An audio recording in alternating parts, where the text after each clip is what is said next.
Today we have a really great meeting. It's going to be hosted by Patrick Mendez from Mojave River Academy. We're going to be talking about some of our upcoming regional competitions, as well as some of our opportunities for the students to be able to game in the spring with PlayVS.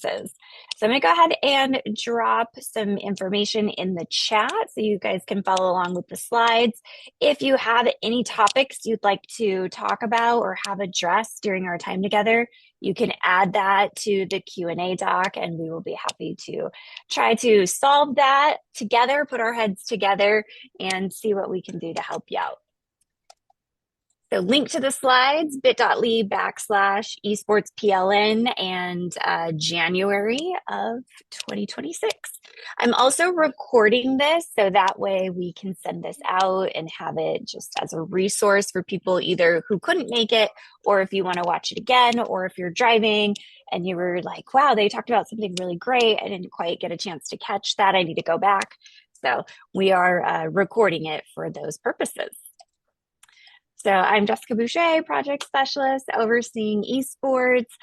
Ray Sanchez is not able to be here today, but he does all things with the systems. And I'm sure you guys are familiar with Michael Terry.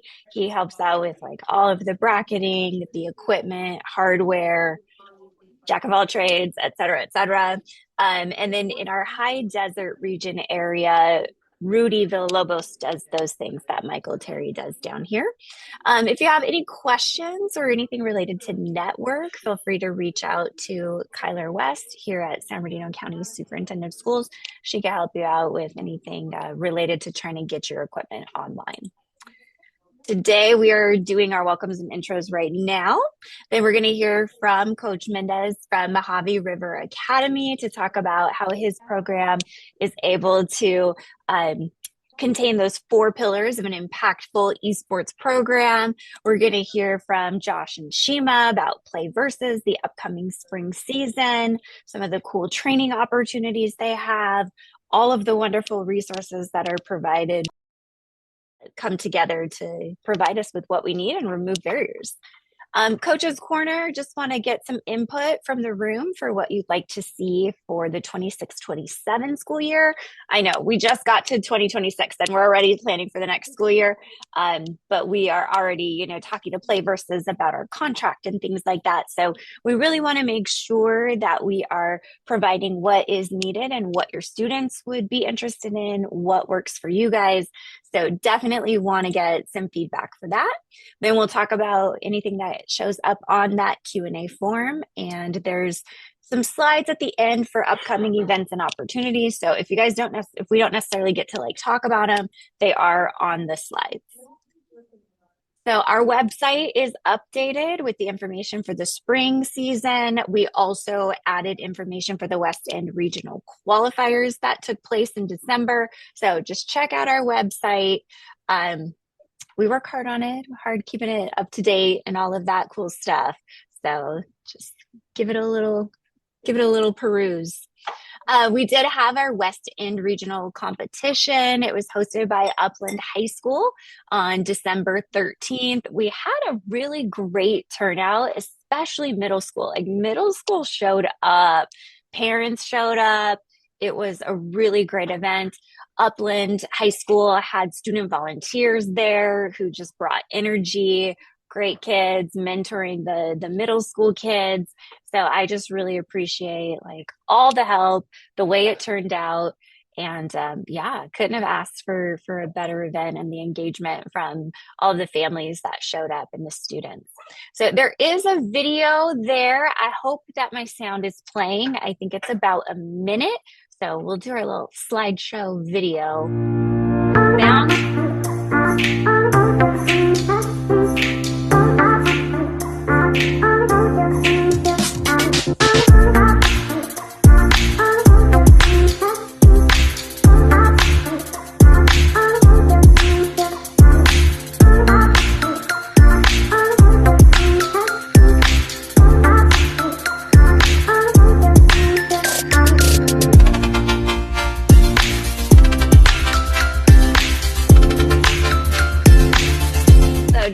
glimpse of the event, and congratulations to all the kiddos who won.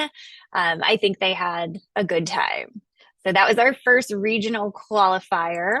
Here are our winners. So there's our top three, Jacob, Ryan, and Liam for middle school, and then Amore, Abraham, and David for high school. And so top eight from each of the regions gets to play at the end of year county tournament in May. So we're not doing an open symposium the way that we have the past 3 years. Now the symposium is going to be the top eight middle school and high school students from each region. So it's going to look a little bit different. So in order to go to the May event, the students qualify in their particular region. If you would like to watch last recording, we did have Eric Finkel from Upland present during our PLN in November. And so each of our coaches who are presenting are talking about how they've created their program and the things that they've done to be able to build it around those four pillars of an impactful esports program. So these are really great resources. They're uploaded to YouTube. So if you just want to, like scroll past my opening stuff and get to them, hear about their program, hear about some of the cool things they're doing, get some ideas and learn from each other. Highly recommend it. Our first PLN also was hosted by Coach Sanucci from Barstow High School. So we have that on YouTube as well.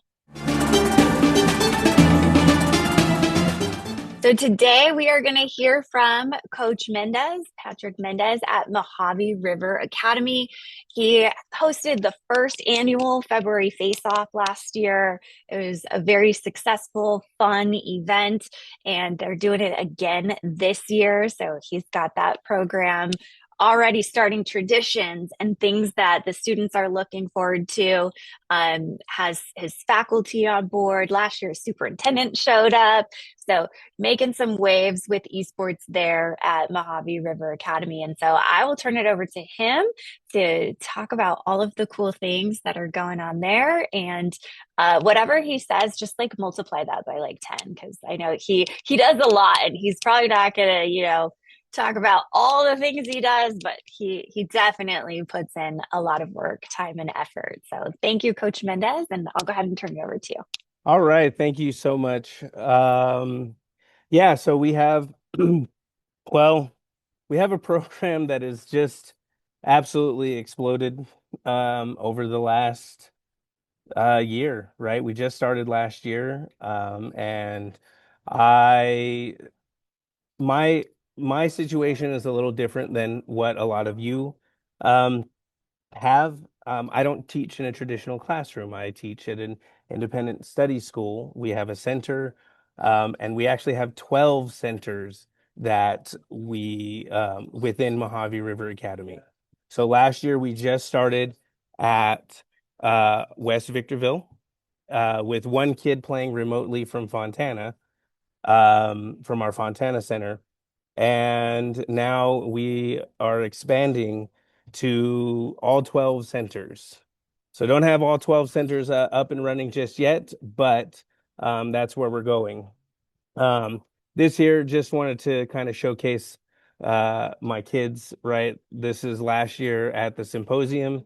Of course, I've got a couple that still like to cover their faces for pictures, but this was all of us at the symposium last year. It was a wonderful experience. The kids loved it, and we look forward to this year's tournament. Hopefully, we make it, right. So, um, I have faith in I have faith in my kids, especially one in particular. If we go ahead and move on to the next one, got to showcase uh, Reynaldo. He is our champion, right? So last year he was in JV and he took the JV League championship, and this year he took the fall season championship. So yeah, hooray for Reynaldo, aka Wing Halos. Um, and I wouldn't be able to do it without, of course, the support of my admin, the teachers that surround me. That is such a huge and important piece of what we do here. Um, oh, let me follow along on my side. That'll make it a little easier for me, right? So we have our four pillars, right? School connection, college and career readiness, family and community engagement, and social emotional learning. And, they all kind of feed into each other, um, like a infinity snake, right?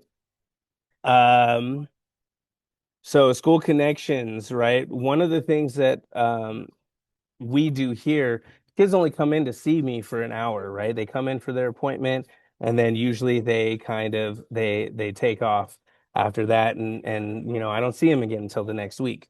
But we offer a ton of different programs at our school, reading groups, math groups, art groups, um meetings, cocoa with the counselors. We have all these different programs, and what I am seeing with my esports kids is they're getting increased participation in the school activities because they're here. They come in for their appointment, and then they hang out and they do art class, and then they do reading group, and then they do the meeting with the counselors, right? um or they just come in a little bit early. Okay, we have practice on Thursday, their appointments on Tuesday. They'll come in early on Thursday to be a part of those groups. So I'm seeing that with esports, we're able to get a push and an increase, not just in our own program, but other programs that we have at our school, right? And then we're also seeing an increase in academic performance. I have a kid that just called me yesterday and said, "Hey, Mr. Mendez, guess what? I made grades and now I can be on the team again," because he was on our team last year and then he did not participate in the fall season because his grades weren't, you know, they weren't up to snuff. And his parents, they weren't, they didn't even let him, enroll at the beginning. And they said, "You show us that you can make the grades," and then, which we have here as well. But they, like I said, didn't even let him enroll in the beginning. They just said, "You show us you can make the grades, and then we'll talk about esports." So I get the call yesterday. He's super excited. He's been wanting to be a part of the team in any way that he can, and now he gets to play again. So this program can help drive, academic performance and academic excellence in your kids, right? Especially if we hold them to the standard that, hey, you need to make grades to be a part of this, right? You are a student athlete, and the first word in that is student, right? So I always tell that to my kids, and I've seen an increase in performance across the majority of my kids with their academics. Um, so college and career readiness, right? So I've seen an increased interest in college now because these kids are looking to see if they can play esports in college, right? They're looking to see if they can get on with a team. Specifically, I'd like to shout out Reynaldo, whose mom came to me and said they weren't even really thinking that far ahead for him. Um, until last year, and when we were at the symposium and we had all the representatives, right, from Grand Canyon and what was it, Riverside, right? And so now he's really got this focus, like, I can take this and I can use it and take it to the collegiate level. um then we're looking at broadcasting, right? Content creation, right? We can teach our kids, right? We start a YouTube channel. So you can start to teach your kids to get into content creation, which, as we know, a lot of our kids want to be YouTubers. I can't tell you how many of my kids, like, what do you want to be when you grow up? I want to be a YouTuber. Well, I like to tell them, "Hey, guess what? I am a YouTuber, and it's not all fun and games like you think it is. Let me teach you a little something about it." And so we can show them all the setups, how to do the video editing, how to do the capture, the video capture, right?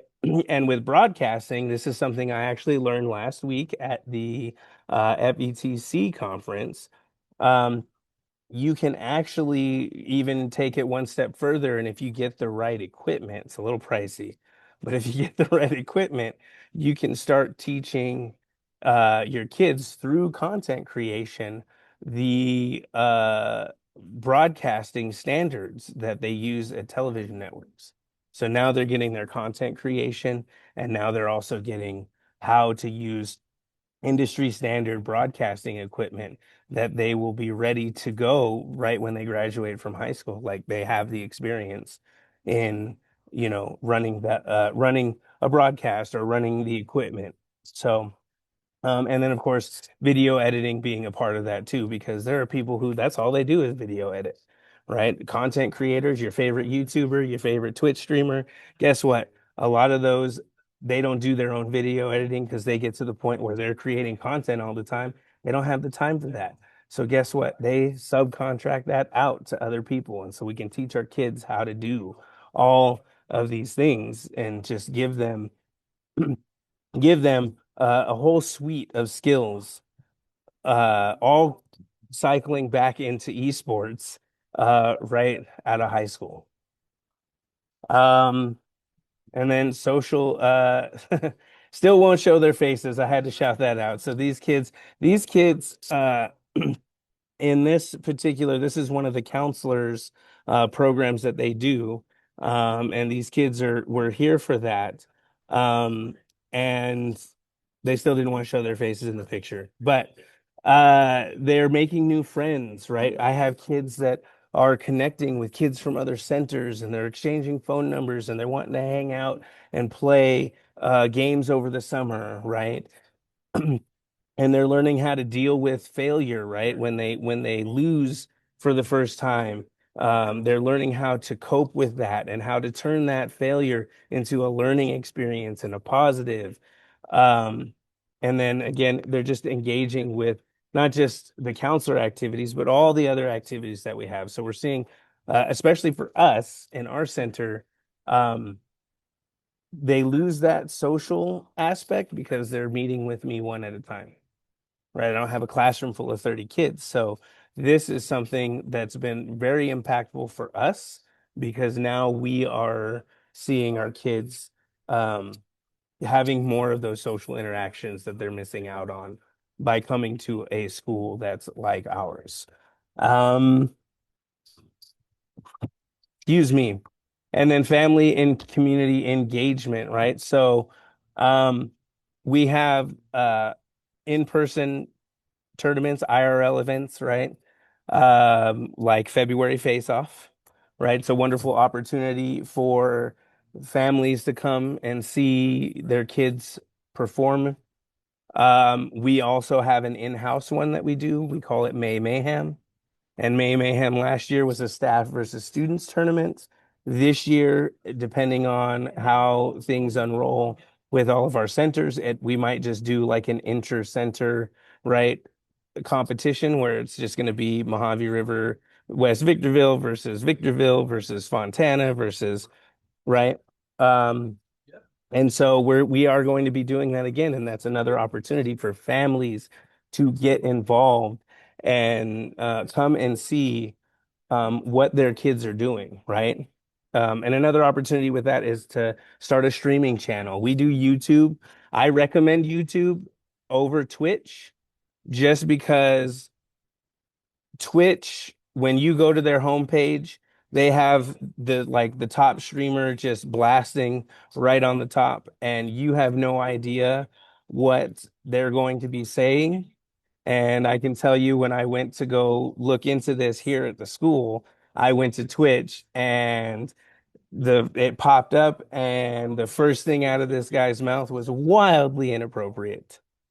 And I was like muting the computer, um, and I just think it's a safer platform for families to go visit to see what you guys are doing. So I highly recommend streaming on YouTube versus Twitch for that reason.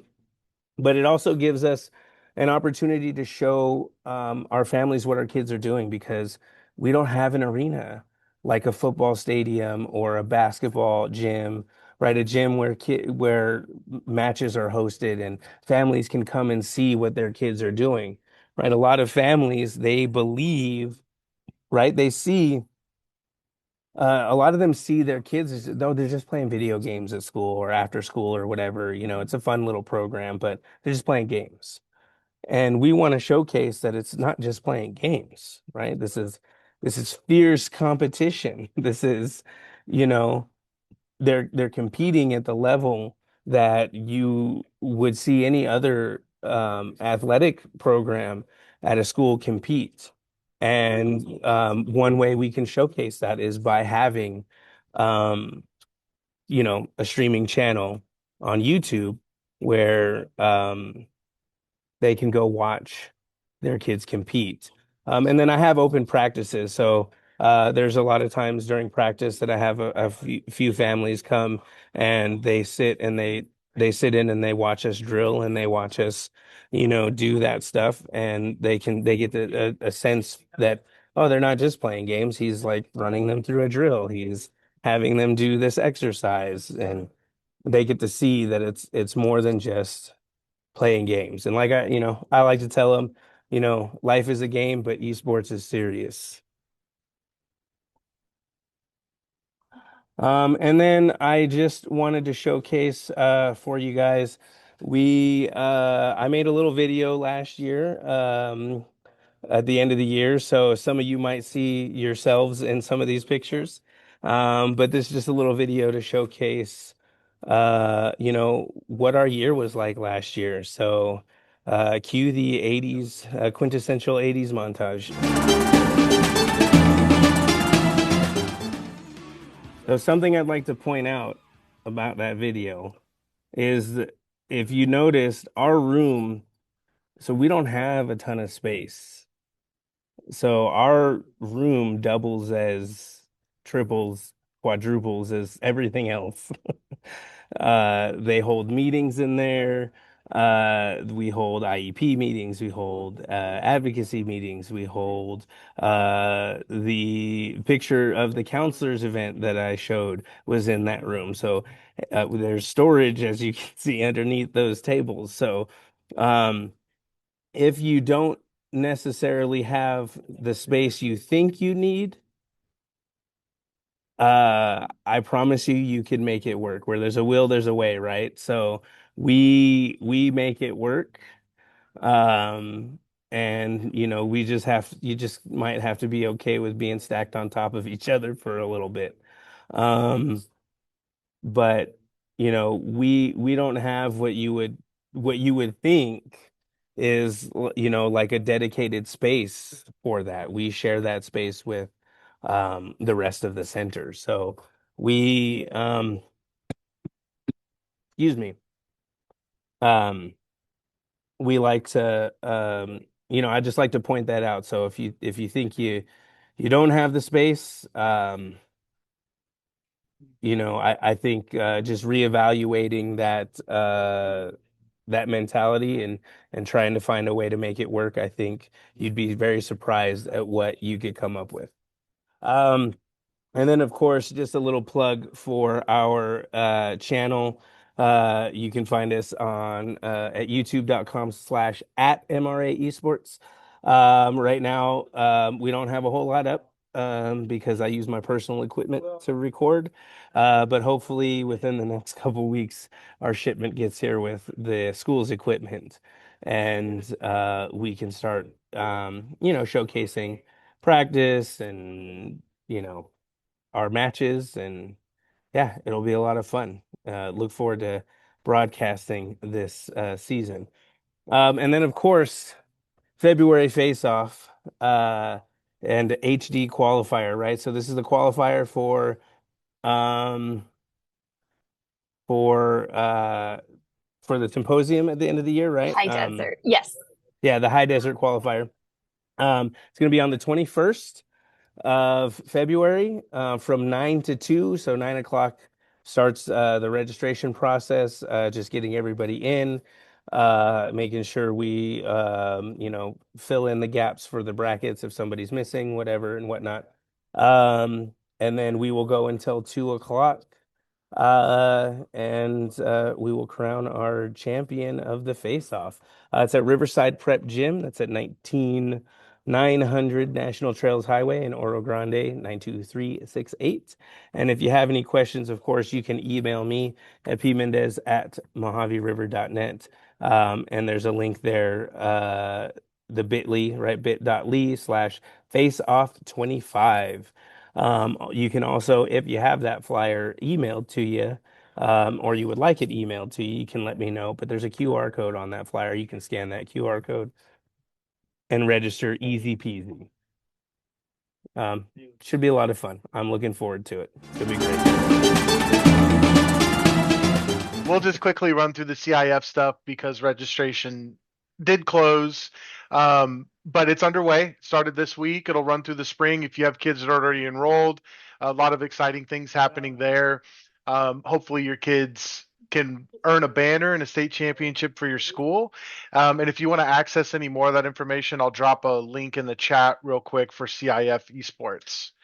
The main things that we want to focus on today, Jessica, if we want to just jump ahead to my first couple slides. For those of you who don't know me, I've seen a lot of familiar faces here in the participants listen in the chat. I'm Josh Michaels. I'm the Scholastic Esports Specialist for the West Region. I have my colleague and mentor, Chris Shima, here as well. He's actually going to be your main point of contact for all things curriculum or Valor related moving forward, but I'll still be your number one partner for all things related to SBCSS tournaments and regional competitions. So with that said, we have everything updated on your guys' website, the SBCSS Esports, if you just Google it. All of this information, a matter of fact, all these exact same slides live right there on the website, as well as direct links to the exclusive tournaments and also access to all of our regional competitions. But just quickly running through it, our preseason dates, we're getting started next week. That will run till February 2nd. And then you guys will have your regular season competition run from February 9th to March 30th. We will have a playoff that will be its own thing. And then we will also work with Jessica and Hannah to put together the bracket for the symposium. And I'm really excited to get out there again and see everybody and help host that wonderful event. So talking about high school first, we kept it simple for the spring because we know that a lot of our coaches and kids are participating in CIF and other competitions. We know that that's a really busy time. So we're just going to run Super Smash Brothers solos for varsity and JV, limit 2 players per school for varsity, unlimited participation for JV. Both of the registration links are there. You have a deadline till February 7th for varsity. And then for JV, there is no registration deadline. It's open enrollment. And you can have unlimited participation. I included the spring season details. That'll have everything with getting started. So if you're brand new here and you're needing to get your team created, all of those steps live right here. There's some awesome resources. Highly recommend link number 5, the video walkthrough playlist. It can demonstrate the play versus platform better than I can explain it to you, and it'll cover all your bases from team creation all the way through match day protocols. So lean on those if you need any assistance. And then with middle school, we're just going to offer Super Smash Brothers solos, just like we always do, unlimited participation. I think we'll have open enrollment. I don't think that's correct with the February 7th, because we'll have it open all the way through. So you can get your kids signed up at any point in time. Registration link lives right there. And then we also have the same set of links to help our middle schools get set up with their teams. Now, it's a little bit different with the underage kids. If the students are 13 or older, they can create their own accounts. If you have students that are under the age of 13, there's a really simple step to send a link to the parents so that the parents create the account. So just one little extra step for our middle schoolers. Next thing I want to talk to you about, we have a wonderful curriculum series, full vertical pathway. I know that some of you have heard me talk about this quite often. But these courses really are amazing. California A through G approved. Your kids actually earn credits. STEM skills, career exploration, a lot of the things that Patrick was talking about, social emotional learning, career tech skills. We have shoutcasting and streaming that are two of our most popular courses. There's a lot of really awesome and engaging courses that you can provide to your students. And if you're interested in learning more, you can talk to Shima and he can get you hooked up. He's the best to work with, longtime educator there in California. He will 100% get you taken care of. The next big one is Valor Esports training. So I can't harp to you enough how incredible this platform is, right? So I go into calls daily, right, with coaches from all around the country. Now that I work the Central Southeast and I've worked the West for the last several years, I have the same conversations over and over again. It doesn't matter what part of the country I'm in, right? 5% of the coaches come to me, hey, Josh, I play the games. I know the games. I can coach them like Patrick. Patrick's a great coach. He plays Valor at home. He plays Smash Brothers at home. But 95% of them come to me and they're like, I haven't picked up a controller since 1988 or 1996. But I know that esports is important. I want to run an elite program. What do I need to do? How can you help me with that, right? Valor's that answer. So if you went to a softball practice or a baseball practice or a football practice, what are the kids doing? They're running drills. And that's what Valor can provide. And you might have 15 kids in your program and 10 of them are competing on Tuesday and 5 of them aren't. What are those other 5 going to be doing? You can have them run drills in Rocket League or Valorant or Marvel Rivals. The biggest games on our platform at PlayVS are also being coached on the Valor Esports training platform. My colleague Shima, I'll let him talk more in just a second. He's actually going to be out in your guys' area next weekend, and he can come by and walk you guys through this. One of the co-creators and the CEO of Valor will be with him. I believe Luke will be with him too. All 3 of them are amazing guys. I highly recommend setting up like an hour meeting with him. Let him come by, show you how to do this. He can get you hooked up with a trial so you can at least try it. Give it a shot, right? You have nothing to lose, and I almost guarantee you're going to come back and you're going to want to make this a part of your program. All the best programs that we work with in PlayVS are using Valor, period. Like that is just a fact. Before I pass it off to Shima, the last thing I want to go over, the helpful resources guide. This is pretty much all the information you need to contact me, Michael Thompson, our amazing CSM rep out there for California and for your guys' region. If you need to get connected on anything CIF or you want to learn more about gaming concepts, all of that information lives on that slide. So with that, I'll let Shima speak about his presence out there. And if you guys need anything, just let me know. Hi, everybody. I only take a few minutes here. I just want to let you know I am going to be out in the area. Actually, I'm flying out this Thursday to speak at the San Gabriel Valley Q event at Gar High School in Cerritos this Saturday. But I will be staying out there all through the next week. We're doing a esports workshop at the LACO offices. Sam Ward, who's one of the founders of Valor, is going to be there with me. We're going to be doing that all day. And then for the rest of the week, I do have pockets of time. If you would like Sam and I to come by, visit your site, get a chance to chat a little bit about your program, even take a look at how Valor could fit and chat about that. I know, Sam loves to be able to have people try out Valor for a good chunk of time. So this could be something you could use for your season this year. Just complimentary, get a chance to use it with your team. So if you would like to do that, please reach out to me, shima@playversus.com. I'll put it in the chat for you too as well. Would love to chat with you, even if we can't make it work while I'm out there. Let's set up a time. Love to talk to you about it. And of course, Josh, you're in such good hands with him with the tournament. And we love working with San Bernardino and the schools out there. So thanks for your time. Hope to talk to you soon. We are already looking at 26-27 school year. And so I've already been in contact, Hannah and myself, with Josh and Shima about contract for next year with PlayVS. And we just want to make sure that San Bernardino County Superintendent of Schools esports program is providing what is working for you guys and what you will need. So I just wanted to kind of talk about what what we can do to help you with where you are in your programs, where you're thinking of heading in your programs as far as gameplay, events, the regional competitions, and support. So if there's anything that you guys would like to contribute to this conversation, I would really appreciate it.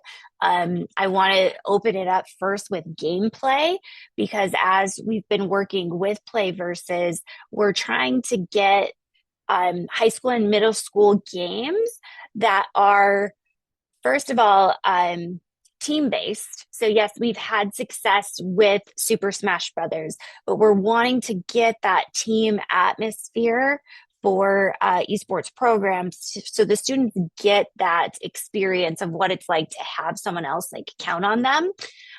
So we've tried some team games. We've got a couple of them going, but I think we could be a little more successful. So I just want some input on what we might be able to do for the high school level as well as the middle school level for offering a game that's just, 1v1, but also a team game. So any input would be greatly appreciated. I will say at the middle school level, all the titles that we offer are age appropriate. So even if we wanted to offer like a Valorant or a Marvel Rivals at the middle school level, we would have to get permission from the publisher, and I don't think that that's likely. So one thing you could tell the district if you do get pushback is all the titles that are offered are either rated E or rated T for teen at the middle school level, but primarily rated E, and we put a focus on that.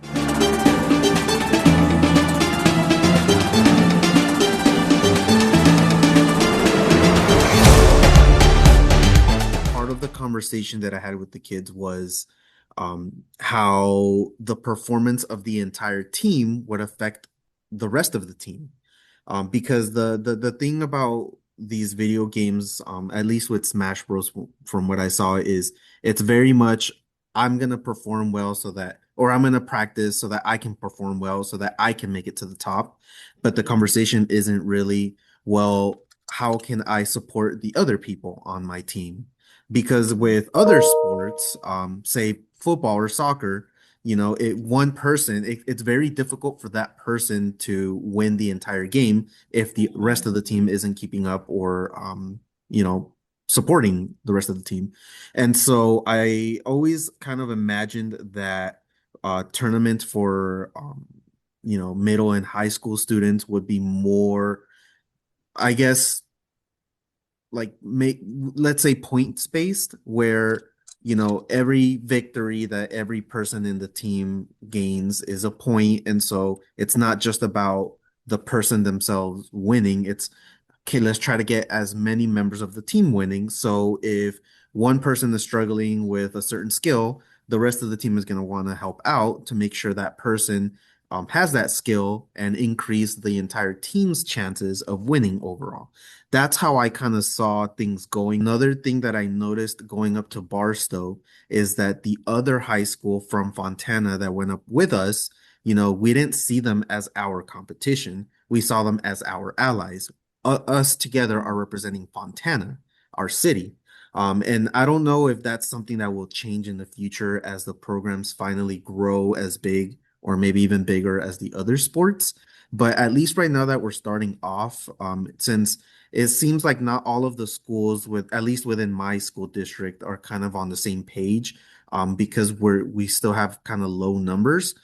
It would be to our benefit and to the kids' benefit to kind of see the schools united as we go off and into these competitions, and doing something that's maybe points based for the entire team might encourage everybody to continue to see each other as allies. we've tried doing some team games for the land competitions. Like we did the girls Mario Kart, and there were some issues with just equipment and trying to get things to work correctly, and especially a high pressure situation like the symposium. Now we have these extra layers of what could go wrong, and so I feel like this idea that you've given, and then this could be a really great solution to be able to have it more team focused, because that's been what I've been trying to find a way to do it, and still not have to experience the like network and connectivity issues that we were trying to overcome. I mean, we've offered team games before. It's tough, right? Equipment gets stretched a little bit further. With a game like Valorant or Marvel Rivals, it requires 5 to 6 players. Not every program can provide that level of access. So we found that the most accessible games were, Smash Brothers. We did Rocket League one year for middle school. The first year we were partnered when we were still Generation Esports, and teams showed up to play Rocket League, and that's a good team-based game with a minimum of 3 players. I mean, we could expand upon offering crew battles for Smash Brothers, where it's team-based. All 3 players on your team will play, so will the opponents. And then we have the competitive spirit there, but we also get that team building aspect where they're rooting each other on. You'll need at least 2 kids to win the match, like that type of thing. So there are options there. But when we found the most success with SBCSS schools and participating schools in exclusive competitions when we offer, the solo games. For a little bit of perspective too, as well, where esports is right now, guys. And when I was coaching my team at the high school, I had the same problem too. The bigger the team size, the more difficult it is to manage, because let's take, for example, let's say I was putting together a Marvel Rivals team or a Pokemon Unite team. Okay, we're talking about 4 to or anywhere between 5 to 6 players. For a lot of us, we're like, man, we're scrambling to get just that team filled, right? We're like, all right, sweet, we got our 6 players. We put together our Marvel Rivals team. We're so excited.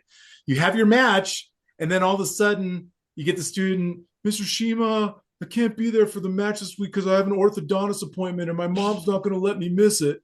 And you're like, oh no. And that messes the whole team up, which is, really messes with morale too as well. Now, some of the teams, the schools that have much larger pools of team, maybe they have a Marvel Rivals A team and a B team and a C team because they have that much interest, don't have this problem. But that's not most of the esports programs right now. And Josh is 100% right.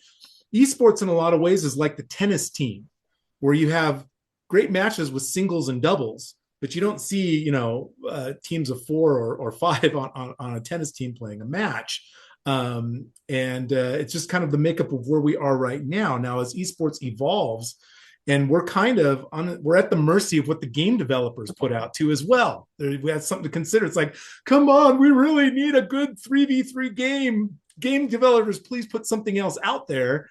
And we're waiting for it. I mean, how long has Rocket League been in the mix? Because nothing's really come out to really usurp that game with that type of a gameplay. Even in the fighter space too as well. We have 2XKO coming out by Riot this month. All right, it's a 2v2 fighter. Hopefully that one can really take hold and be really popular and fill a gap there for more 2v2 type of games. But Valentine, what you're bringing up is such a great question, and there's so many pieces to it to be able to just make it work. But like I said, Josh is right. I mean, we can't deny the numbers. Where we see the most success of the games that have small team sizes, whether it's solos or doubles or maybe trios, like in Rocket League. It's not to say that we don't want to support big games, but we also know it's tough for a lot of schools that may not have that many players to fill a Valorant team or an Overwatch team, so to speak. And that is the reality of it. So not quite sure if there's a straightforward solution here on this one. And I want you to know that it's a great question. It's just a tough answer.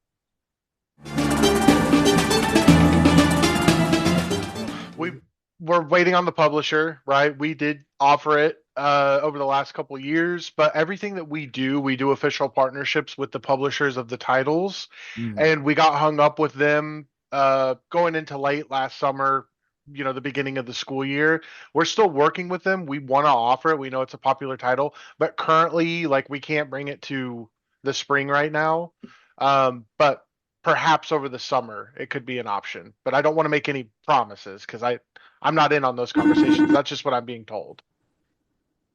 Yeah, just as far as like the team part goes, I mean, kind of if you're playing like the base game, it's kind of like more of a one-on-one game, but they have like this other mode called like blacktop where like that's where you kind of see that teamwork where you get like you can play 2-on-2 or 3-on-3, and then like I know like the old like you would have a series and it's a lot shorter of a game. It's not like 40 minutes to an hour it used to be. So if you did like 3 to 21, like 3-on-3, first to 21, the best of three, like that would be a pretty good kind of amount of time. It doesn't take too long. That's like commutative and a good way to play.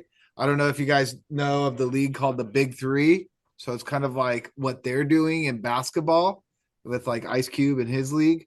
And so the kids in my class, they love like competing at that game and playing like that. So those are a couple ones that you could use that I've noticed that are, smaller, I got like those 6-man teams of rivals that might help out and like kind of build a little more teamwork within those county games. I'm sorry, what was the title you were talking about, James? So the last one was NBA 2K. Gotcha on that. So Okay. that one you could do like there's a mode where it's like 2v2 or 3v3, and it's like if you're playing basketball at the park with your friends, it's like first to 21. But it's like a really easy way that you could just play like two people playing together or 3 people playing together. And then I think there was another title you were talking about. The Fortnite, because they have like the zone wars and a lot of kids, that's a 2v2. So that's a lot of kids. I know it might be difficult for some, districts to like a kind of first person shooter to have their kids like allow that game. So I can understand that one. But those are like kind of what I've noticed, like the two most played games besides maybe Smash. Put a proposal out there because there are let's just say internal conversations that are happening at PlayVS. For those of you that have used the platform, you guys are aware of the scrimmage feature that's built in there, where you can set up a scrimmage for, at any time you want, or pick up a scrimmage that another school has posted. There is an idea floating around about, hey, what if for the game titles that might be up and coming or new, or maybe even considered fringe by some, if we at least allowed schools to be able to scrimmage each other in these titles and allow it to start to build a community, so to speak, where we can start seeing the numbers of like, wow, there's a lot of schools scrimmaging each other in this title. Maybe there's enough here to be able to offer it as a title that we could compete in. And then we can obviously take those numbers to the publisher and show them saying, hey, look, there's a lot of activity around here. Is that something that would be of interest to schools where it's like, okay, we may not have it as an official competitive title, but we have given a pathway for you to be able to at least play against other schools in that title. You're a proponent of doing more solo matches, but having those wins count as a team total. Is that what I'm hearing? Yes. Okay. Well, I like that a lot. When I ran a league in Colorado, we did something similar to that, where we had 5 games that we were offering, and it was almost like a track team type of a thing, where it's like, hey, these are the 5 titles. Your team, your school needs to win 3 out of those 5 titles. We had like StarCraft 2 and Hearthstone and Heroes of the Storm. So each team contributed to the team amount, but it was all the different games. So it was really stretched a school to be like, hey, we need to have kids representative in all game titles because every win counts. I love that a lot. I don't know, Josh, maybe that's something we can kind of take and say, hey, this is what we're hearing on our Wokus channel. Yeah, I mean, we can try. There's no feature on our platform right now that can fulfill that, just to be Mhm. like transparent. Yep. But I mean, we can always talk to them and see. Because if you think about it, if you're playing crew battles, it's best of 3 or best of 5 or whatever, and Yep. all 3 kids play, and each kid wins and they accrue a point.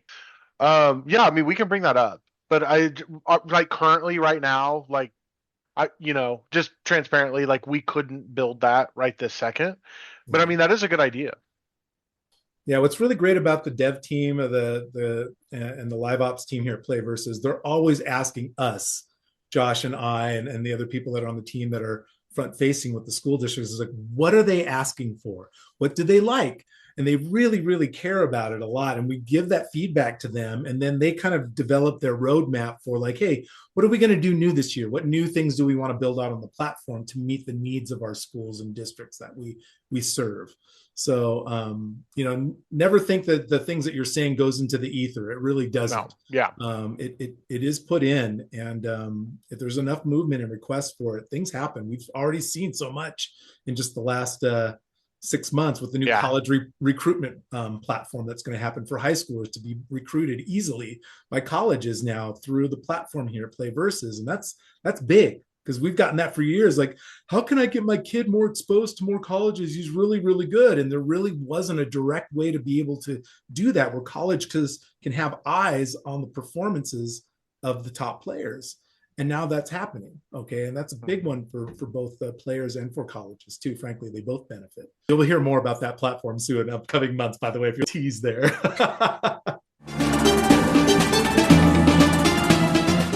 There's a couple of questions on the Q&A doc. It looks like Josh has probably gone in. Josh and Shima have probably been the ones going in answering some of those. And so the one question, will there be a chance to test the platforms and consoles out prior to the start of the spring season? Josh, is that the preseason, or I'll let you answer that? You have two full weeks of preseason. I believe that started this The week, and 26th, right? yep, that is correct. Um, let me see here. So yeah, preseason started this week. You have another week of preseason next week to test things out, make sure everything's good to go, and get queued up for our matches, and then your regular season will start the following week. So you do have some time. And who do they contact if they do run into issues? So if you're running into issues with the PlayVS platform, there's a live chat bubble that lives on the bottom right-hand side of the screen. Contact support. They will get you the actual technical support. If it is like tech related internally, like if you're having internet issues or like computer issues, there's only so much we can do just to be honest. You would likely have to contact like your IT. We do have some resources that we can share, but anything tech related to the platform, utilize the live chat bubble.